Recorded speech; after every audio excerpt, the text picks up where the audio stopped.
Welcome to Longevity in Motion, a content series from Progressive Motion where we explore what it takes to move well, feel strong, and live with purpose for the long haul. Every episode features conversations with our own Progressive Motion coaches, diving into the principles, practices, and personal stories behind lasting health. I'm here with Dr. Josh and Dr. Joey, our coaches and co-founders here at Progressive Motion. Before we get into today's topic, can you introduce yourself and share a little bit about the work you do? All right, I'm Dr. Josh. I'm a physical therapist first, but found my way into operations and yeah, I've been loving it.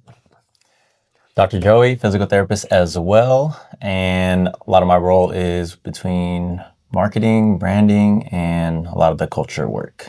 Awesome. So today's topic is designing for growth, the future of PM, which is a really exciting conversation because we really are on the precipice of some really huge developments at Progressive Motion that we'll get into on this episode. But I'm going to start off really strong. When you think about the future of Progressive Motion, what excites you the most about it?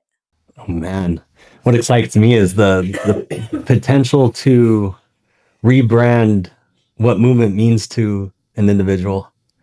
Like number one, physical therapy, because we're physical therapists first, and rebranding that to be a little bit more just like they did in the mental wellness space. Like it's okay, like you're getting therapy, it's not a bad thing, you're helping yourself. Same thing for physical therapy. I think branding in a way that it's like it's a lifestyle, it's a way to just improve your quality of life, and it's not so much like you're broken type of perspective. I always say this, it's like the difference between performance training and physical therapy is just the levers you're pulling, right? Still the number of reps, the amount of weight. Maybe if you're injured, there's lower reps, lower weight, but it's the same as if you're over here on the performance side, which is higher weight and higher reps, maybe. So I always look at it that way. It's a continuum of care versus some separate thing that's like a white coat and let me wear my button up and yeah, let me fix you. No, it's like still like the mentality of self-improvement through action and self, yeah, and what would you say? Self-care. Yeah, for me is, being able to bring a physical space up. Now that we've been away from our spaces for an actual brick and mortar for 5 years now. And so I'm excited because I think in the 5 years we've learned a tremendous amount. I think there's a reason for the delay. I can now appreciate it now that we're like getting closer. I can see why there was a reason for this long delay of 5 years because there was so much learning to be had. There was so much on the personal stuff that we've gone through individually in our families that have helped us be who we are right now. And that allows us to show up in a different way, bringing this company up. But I think what's exciting to me is for people to have a sense of belonging within a community that gets into conversations around movement, which is a pretty well accepted thing in society now. People know you need to move. But what I'm excited about there is we can bring a new reality to people around what this is supposed to feel like. And it's hard to say through words other than a feeling that you get when you're around us. And yeah, I'm excited for that opportunity and the privilege to have a space. Great. So I definitely want to talk about some of your like fears and risks with this that come with every huge growth period, right? But I want to start off on a more positive note. Like, tell us a little bit about some of the exciting things that our audience can expect over the next couple years at Progressive Motion. Oh man, exciting. I think the part that I'm most excited about is the brick and mortar and having a place that can be called home, where a community could be built. Because right now we are scattered in different subleasing locations, and I'm doing home visits, so it's almost like we're a company, but we're each like our own entrepreneur right now. So when we bring us all together, I think it's going to be a beautiful thing. So yeah, I'd say the community side of it, being able to do community events, educational events, workshops, Movement Links headquarters. Like we could bring Claire and her staff in and host her Movement Link seminar. So super excited about that. I think the other thing I'm excited about is really figuring out this gym membership model too, because on Excel spreadsheets, this model could potentially, the membership model could potentially sustain the business, whereas everything else is like sprinkling on top from the physical therapy and the training and the massage side of it. So I think I'm most excited about seeing how that comes into fruition. Yeah, I think that excitement is coming from like we get to build a new model And that's pretty exciting, right? Because we're going to figure out probably there's going to be new challenges that show up from it. But I think to Josh's point, from a business mechanic standpoint, it's going to help us like, in theory, thrive, right? And in a sense of we already have an existing business that's predicated on one-on-one services, but now we can almost start to enter these conversations with people that are already consuming this like the gym subscription model already. But then now we have an opportunity to use our one-on-one services to start to show people a whole different world around movement that can feed into their gym membership and vice versa. And so it's going to be really exciting to see how it interplays with each other and how people from the gym membership come into the one-on-one ecosystem and then vice versa. And so that part's really exciting because we know that we've done a lot of work on almost like the brand side to see it come into fruition within an actual space that has this business model is really exciting to me. And I think the motion collabs that y'all probably see online, or if you haven't already, you'll see that we've done it in so many different places, and we get to house these events in our own space, and so there's going to be more visibility to what we do, and so it's going to be cool because now we can just point to our brick and mortar and this is where it is, and so I'm excited for that big time. You're basically redefining a category right now. You're taking physical therapy and you're turning it into something new that it's never been before and adding new models, etc. With that comes a lot of risks, comes a lot of fears and such. Tell me a little bit about what those risks and fears are and how are you preparing for that, or how are you going into those risks and fear feeling confident in this new stage of growth? Trailblazing kind of a new feel and sense of physical therapy. The fear I have is now people that know what physical therapy is now are confused on like, what are you doing?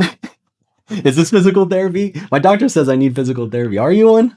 So we got to be careful that we communicate it in a way that the person that understands the old way of thinking about physical therapy can still understand what we're trying to do.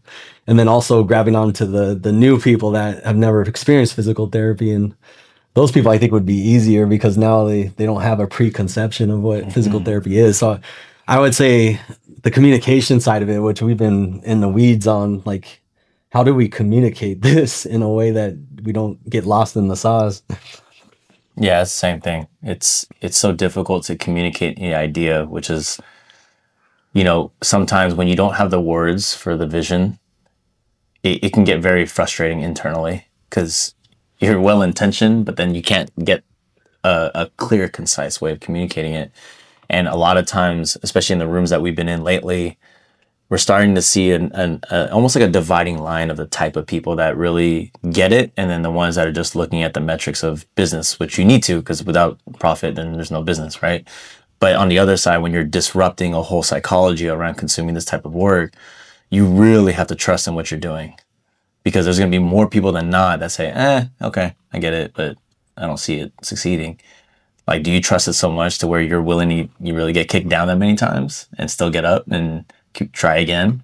That's the hardest part, is psychologically like believing in the thing that you're creating, because there's more again, more, it's gonna be more people that maybe don't see it, and so you have to create that reality for them to be like, oh, this is what you mean. And yeah, that's gonna be the hardest thing. I guess it's easy to keep doing the same thing over and over again versus like trying to do something a new way. Can you tell me a little bit about those conversations that you are having with people that maybe are clicking for them, like they get it? What are you saying to them? Because part of the process of developing a new category is that education component. So, what seems to be really sticking in terms of messaging for people, and how are they grasping onto what you guys are doing here? Yeah, that's an interesting question. We can start with what Gaz was talking about, what he was attracted to, what you said about. Oh yeah, well, I think the creative investors are very in tune with how important it is to communicate brand and the feel of the brand. They see what we're trying to do in that regard. I think, yeah, that's where. Yeah, I think you said something there in the question that actually helped me think about this. Is it's the education side, right? And I think again, there's a group that, like you were saying earlier, that have no experience with PT, which is, I would say, in a way, sometimes harder when you're communicating the vision of it, because we're disrupting a model, but then they have no experience with a model.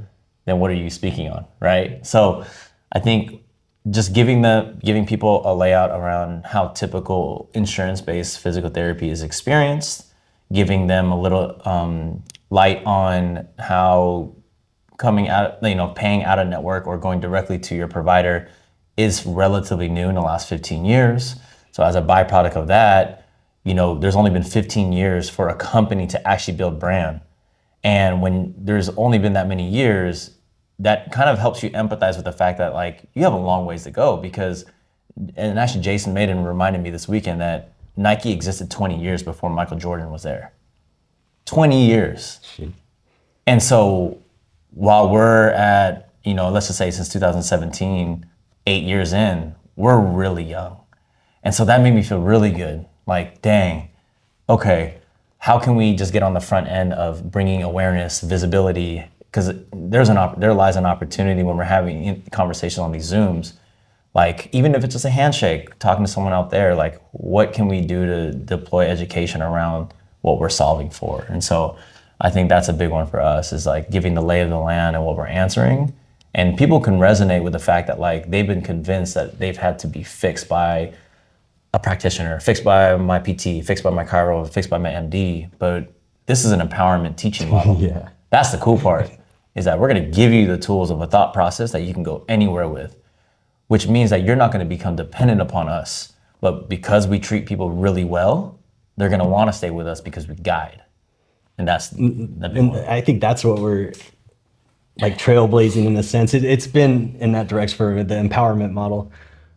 Because the pharmaceutical industry really did create this like instant gratification. Like you have pain, here's your oxycodone, which look where that got us. Got us in some trouble with pain meds and all that jazz. So I think the, what would you say? Almost like the client or the individuals that are out there now that need help understand that it's an there's active component to your health versus like passively receiving it. So we're heading in the right direction as I guess a profession and country, like in regards to our clients and their understanding of like owning it so that they over time can fix it versus this like, here's your pill or here's your surgery. We fixed it.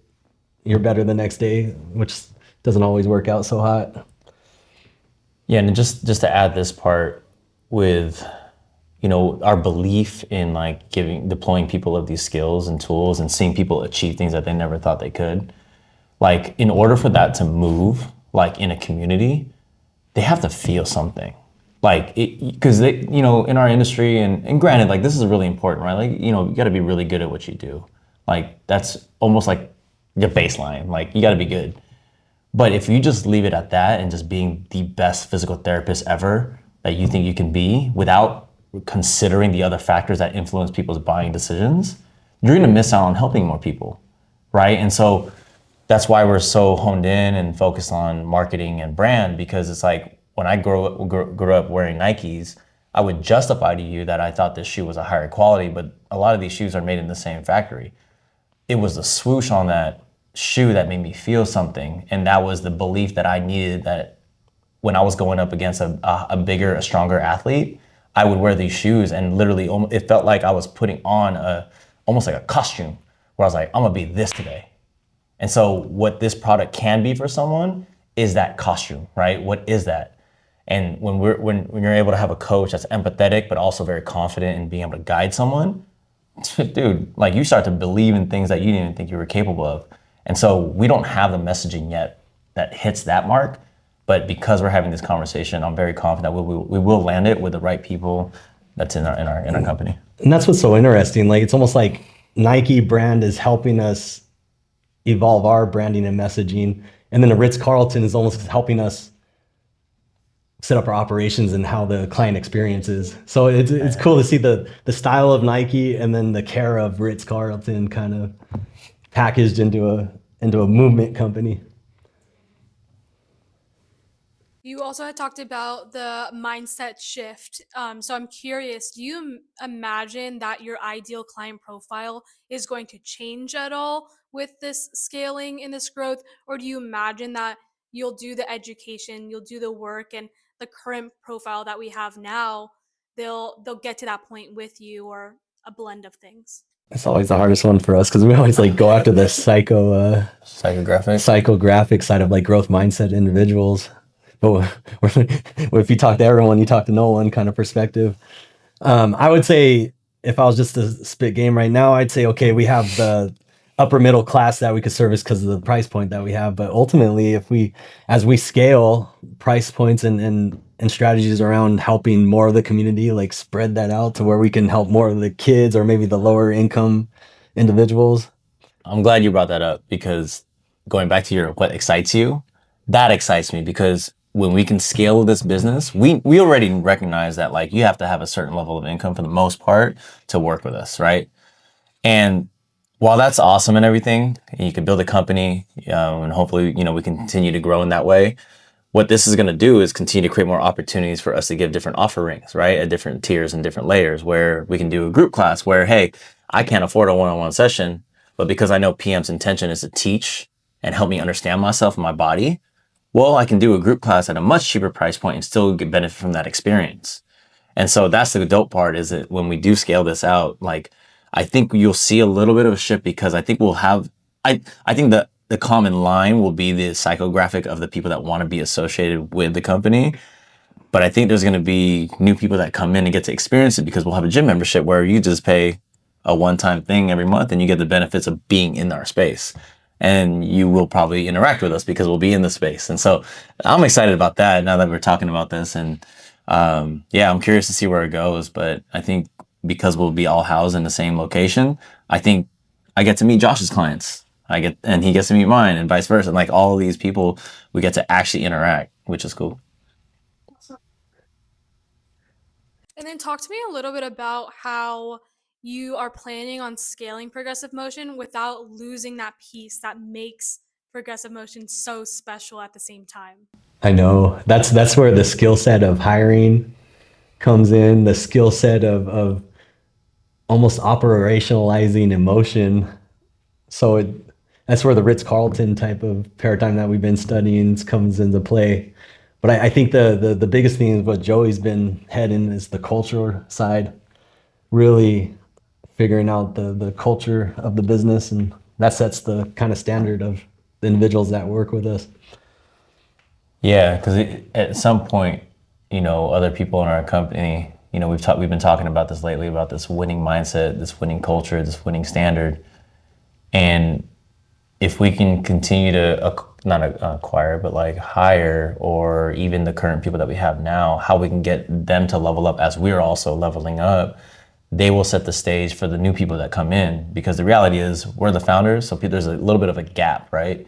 But if people on our team are also living up to these higher standards, that culture it moves forward. Like speaking up and holding people accountable, can they also will they have the ability to also do that? And in theory, right, as it grows, I think just by way of size, there will be a little bit of dilution. But if we can be very intentional at each layer of the company and keeping culture and defining that, this is why operationalizing our culture, the love that we're putting through this company is going to be the biggest challenge. How can we keep that as we grow? Yeah, and that's the biggest thing like our advisors talk about is like how does the individual feel? Like what is your customer service level at? It's like you have the hard skill set of physical therapy or whatever, massage or training because they're all under our umbrella. But how does that individual feel? And that's where the Ritz-Carlton concept comes in of operationalizing that, like you're addressing things like making sure that you say the person by name, like you become almost like everybody knows each other in there, and little things like that add up. Or if there was something that occurred that the client may not be happy about, it's like giving permission to that service provider or front desk to like handle that, and there's a dollar amount set aside for those type of situations where the experience is still maintained as a good experience versus like if you allow it to go wayside, then I'm never going back there. Those guys don't even care about me. So I think that's what we can scale is scale how you make the person feel. Which originally we're kind of thinking scale the standard of care, but then talking to our advisors, it's like it's not that, because then you lose the autonomy of the individual, the service provider. It went along the lines of what Maiden said too about like products and features will consistently evolve over time, which is AKA our philosophy, right? As we get curious about new techniques and methodologies, our process will also evolve. So that's always moving. But what can be consistent all the way through is the fundamental human layer of how do we want our product to make people feel about themselves. If that's consistent, then everything we do goes right back to that. And so then if our coaches realize that our main intention is that, then I hope there's introspection in how, dang, did I use the right words? What was my tone when I was trying to be very direct with them? Like, there has to be self-reflection on that point, because if our product doesn't represent the thing that we promised each other on, then that's where we'll lose scale.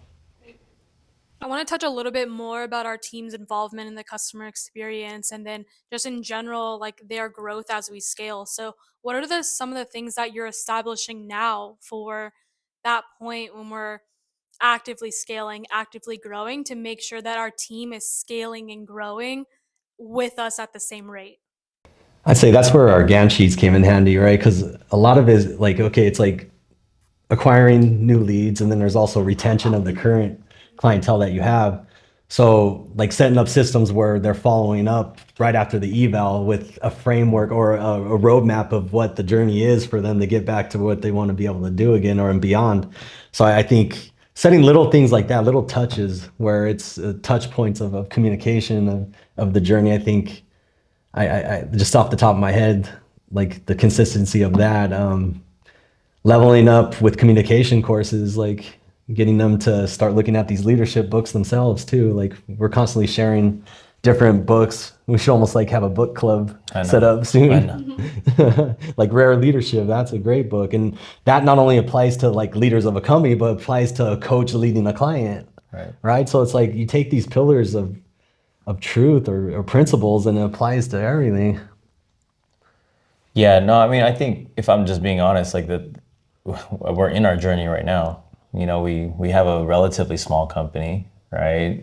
And I think that is the challenge, is how do you be transparent around some of the, you know, maybe the struggles that the business is going through, but also give them the confidence that we'll be good, right? And I think that's where our track record of adapting and figuring things out, even when things didn't go as planned, I think that's where there's a lot of confidence peer to peer with me and Josh. Like, we may not know this world, but we figured it out in the past. And having that blend of vulnerability and confidence, I hope at least in theory, gives our team this feeling of like, oh, dang, okay, damn, they're going through it too. Like, they don't have it all figured out, but can they, like, have we shown enough of ourselves to where they can believe that we'll figure it out?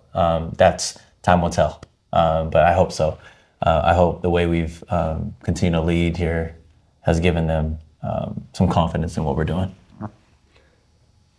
Okay, and then I want to step back and get a little high level again. So, what is your why with progressive motion? So, what is the legacy that you want progressive motion to leave, like either for the industry, your team, the clients, family?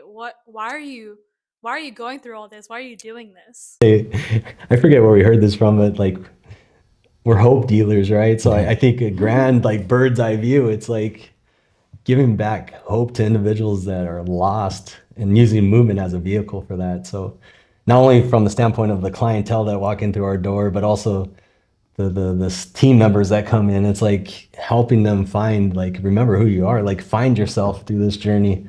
And like we were saying earlier, like people are like individuals don't want to be factory worker type mentalities anymore. They want to work for somewhere that has a purpose guiding it. So I think the legacy is almost like for the client and for the team members, like just hoping that things will be good and better, and you striving towards those goals that you set for yourself. I think PM's a vehicle for that. Yeah, the hope dealer phrase really resonates, because I think the legacy we want to leave behind is that, you know, I think we've all individually have gone through our own pain and trauma of how we grew up. And there was things that we've continued to carry through our life that I can personally say has limited my potential and how I can show up in this world. And I can tell you that my insecurities robbed me from my imagination. And when your imagination as a young child gets robbed, you carry that into your adulthood. And when you meet people that have also let go of imagining what's possible for them, you can feel that energy very clearly. And so when I talk about PM and the legacy and the feeling that I want them to have when they have any touch point within this company, is this reminder that they're capable, right? You're capable of whatever the hell you want, but can you be intentional enough and to be able to call it out? Or are you courageous enough to call it out? Because there's also vulnerability in calling that out, because when you say you want this, there's vulnerability in that failure. But I want people to feel so safe in this environment to where they can say, we're gonna do this. And there's probably a good chance it may fail, but why not just try it anyway? And so if we can move through, if we continue to just move through with that energy, then that means not only our clients, but our staff and employees and our contractors that interact with us, they feel that same energy. And so that's what I hope we leave with. All right, I'm going to end this conversation with a bit of a cheesy question. So, say, 20, 50, 100 years down the line, PM ends. Ideally, hundreds of years down the line, it ends. What do you want progressive motion to be remembered for? That's a strong one. We changed the game. We changed the game. We got people to feel excited about living again. Yeah, I like that. I know it's a deep one.